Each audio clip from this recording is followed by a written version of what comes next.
Hi friends, welcome to Pavan stories. నేను మీ Pavan Kumar Pentu. Sunday వచ్చేసింది కదూ, అయితారు ముచ్చట్లకి స్వాగతం. ఈరోజు కూడా చిన్న చక్కని కథతో వచ్చేసాను. కథలోకి వెళ్ళిపోదాం. అనగనగా ఒక సాధువు, ఆయనకు మోక్ష మార్గం చూపించే ఒక విద్య కూడా తెలుసు. అలా ఒక ఊర్లోంచి వెళ్తూ ఉంటే ఎండ వల్ల చాలా అలసిపోయాడు.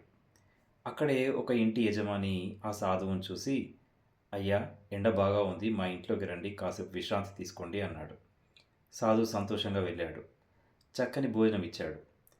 కాసేపు విశ్రాంతి తీసుకునేసరికి చీకటి పడిపోయింది. ఈ చీకట్లో ఏం వెళ్తారు, ఇక్కడే ఉండండి అన్నాడు యజమాని. ఆ సాధువు సంతోషంతో ధన్యవాదాలు చెప్తూ మాట్లాడుతూ ఉన్నాడు. అప్పుడు యజమాని అన్నాడు కదా, ఏం సంసారం అండి ఇది, సుఖమేమీ ఉండదు, మీరే చాలా అదృష్టవంతులు అన్నాడు ఆ యజమాని.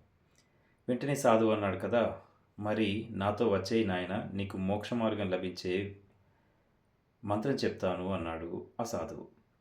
వెంటనే ఆ యజమాని, లేదు లేదు, పిల్లలు ఇంకా చాలా చిన్నగా ఉన్నారు, వాళ్ళు పెరిగిన తర్వాత చూద్దాం అన్నాడు యజమాని.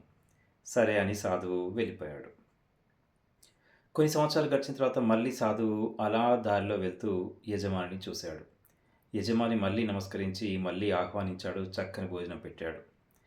మాట్లాడుతూ మాట్లాడుతూ అన్నాడు, మీ మీ బ్రతికే చాలా బాగుంది అని. సాధువు మళ్ళీ అన్నాడు, సరే నాతో రా, మోక్ష మార్గం ఇప్పించేస్తాను అన్నాడు. ఎక్కడ, పిల్లలకు ఇంకా పెళ్ళిళ్ళు చేయాలి అన్నాడు. సరే అని సాధువు నవ్వుకుంటూ వెళ్ళిపోయాడు. మరికొన్ని సంవత్సరాలు గడిచింది. సాధువు మళ్ళీ వచ్చాడు. యజమాని సాదరంగా ఆహ్వానించి చక్కని భోజనం పెట్టేసేశాడు. ఈసారైనా నాతో వస్తావా అన్నాడు సాధువు.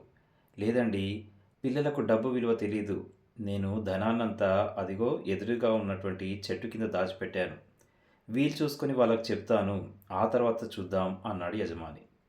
సరే అని కాస్త కోపంతోనే సాధువు వెళ్ళిపోయాడు. మరోసారి కొన్ని సంవత్సరాలు గడిచాయి. ఈసారి సాధువు యజమాని ఇంటివైపు చూడకుండా వెళ్ళిపోతూ ఉంటే యజమాని వాళ్ళ కొడుకు చూశాడు. చూసి నమస్కారం చేసి ఇంట్లోకి ఆహ్వానించాడు. సాధువు చుట్టూరా చూస్తూ ఉంటే చెప్పాడు, మా నాన్నగారు చనిపోయారండి అని. సాధువు కాస్త బాధపడి అయ్యో సరే అంటూ కాస్త భోజనం చేసి వెళ్ళిపోయాడు బయటకు వెళ్ళి చుట్టూరా గమనించాడు. ఆ చెట్టు కింద ఒక కుక్క ఉంది. తీక్షణంగా చూశాడు సాధువు. అనుమానం లేదు, ఆ కుక్కగా ఆ యజమాని మళ్ళీ మారి వచ్చాడు. ఎవరూ లేరని చూసి కాస్త మంత్రజలం చల్లాడు కుక్క మీద. ఆ కుక్క మాట్లాడడం మొదలుపెట్టింది. ఇక్కడెందుకున్నావు అని అడిగాడు సాధువు. ఇక్కడే డబ్బుంది కదా, దీనికి కాపలాగా ఉన్నాను, మా పిల్లలకే చెందాలి కదా అన్నాడు. ఇప్పుడైనా నాతో రా అన్నాడు ఆ సాధువు. లేదు, ఈ డబ్బు వాళ్ళకు అందిన తర్వాతే వస్తాను అన్నాడు కుక్క రూపంలో ఉన్న యజమాని. సరే అంటూ వెళ్ళిపోయాడు సాధువు. ఇంకొన్ని సంవత్సరాలు గడిచింది. మళ్ళీ వస్తూ ఆ చెట్టు దగ్గర చూశాడు. కుక్క కనిపించలేదు. అందరినీ అడిగాడు, కుక్క ఇప్పుడు ఎటో వెళ్ళిపోయింది అని. కానీ సాధువు నమ్మబుద్ధిగాక మళ్ళీ తీక్షణంగా గమనిస్తే చెట్టు కొమ్మలపైన ఒక పాము కనిపించింది. తీక్షణంగా చూశాడు. అనుమానమే లేదు, ఇది ఆ యజమాని. అందరూ వెళ్ళిన తర్వాత మళ్ళీ మంత్రజలం చల్లాడు. పామంది కదా, ఈ డబ్బు మా అబ్బాయిలు తీసుకున్న తర్వాతే నేను ఎక్కడికైనా వస్తాను అన్నాడు. సాధువుకు ఆ యజమాని పట్ల కాస్త జాలి కలిగింది. ఇన్ని జన్మలు ఎత్తుతున్నాడు ఇతను అని చెప్పేసి వెంటనే ఇంట్లోకి వెళ్ళి, మీ నాన్నగారు కాస్త డబ్బుని ఆ చెట్టు కింద దాచారు అన్నాడు. వాళ్ళంతా హుషారుగా వస్తూ ఉంటే అక్కడ పాము ఉంది, జాగ్రత్త అని చెప్పాడు. వెంటనే కర్రలు తీసుకెళ్లడం, పామును చూడడం, పామును దెబ్బలు వేసి చంపేయడం జరిగిపోయింది. సాధువు ఏమీ చేయలేకపోయాడు. ఆయన చేతుల్లో ఏదీ లేదు ఇప్పుడు. ఒకటి మాత్రం నిజం, మోహం అనేది అవసరమే, కానీ ఏది ఎంతవరకు అవసరం అనేది మనం నిర్ణయించుకోవాలి. ఎక్కువగా మోహపడడం ద్వారా ఇదిగో ఇలాగే ఎన్నో కష్టాలు మనకు వస్తూ ఉంటాయి.